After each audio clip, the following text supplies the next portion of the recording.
विश्वासहरूको लागि चाहिँ महत्त्वपूर्ण दिन हो। अनि तेस्रो पोइन्टमा चाहिँ क्षमाको आधार क्षमा। हामी कसैले गल्ती गर्नु हामी क्षमा माग्छौँ नि, क्षमा माग्न क्षमा दिन चाहिँ एकदम गाह्रो छ कि, किनभने त्यहाँ चाहिँ घमण्ड एउटा हुन्छ। त्यस कारणले गर्दा परमेश्वरले पनि वचनमा भन्नुभएको छ, यिनीहरूले केही जानेका छैनन्, यिनीहरूलाई क्षमा गरिदियो।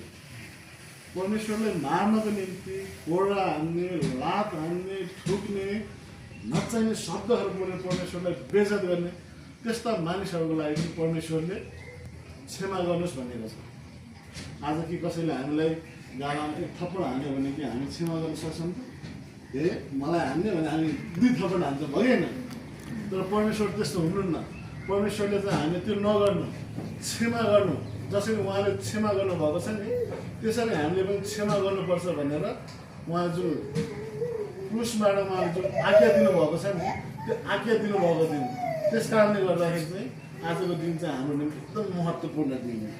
अनि चौथो, परमेश्वरसँग मिलाप हुने बाटो।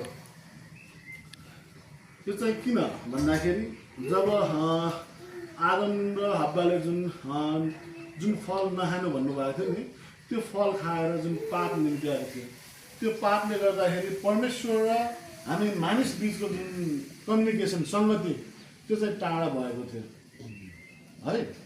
अनि त्यसको लागि चाहिँ हामीले परमेश्वरसँग कुरा गर्नुको त्यतिखेर के गर्नु पर्थ्यो? पुरानो करारमा गयो भने अगमवक्ताहरू मार्फत, भविष्य वक्ताहरू मार्फत हामी कुरा गर्नु पर्थ्यो। हामी यसरी डाइरेक्ट अहिले जस्तो हामीले डाइरेक्ट कुरा गर्न पाउन्थ्यो परमेश्वरसँग, आदम र हव्वाले गरेको गल्ती कारणले। तर यहाँ चाहिँ के भएको छ? परमेश्वरले चाहिँ यसो ख्रिस्टले चाहिँ आफ्नो प्राण त्यागेर चाहिँ परमेश्वर हाम्रो बिचको चाहिँ दूरी मेटाइदिनु भएको छ। हामी अब सिधै परमेश्वरसँग कुरा गर्न सक्छौँ।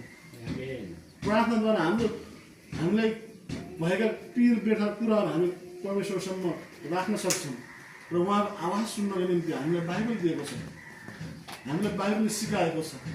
त्यसकारण आज पनि यसकारण महत्त्व छ कि परमेश्वर र हाम्रो बिचको जुन ग्यापिङ छ नि त्यो चाहिँ यसो ख्रिस्टको मृत्युद्वारा चाहिँ मेटाइदिएको छ। यस कारणले गर्दाखेरि चाहिँ आजको दिन चाहिँ महत्त्वपूर्ण छ। अनि 5औं नम्बरमा नयाँ जीवनको ढोका।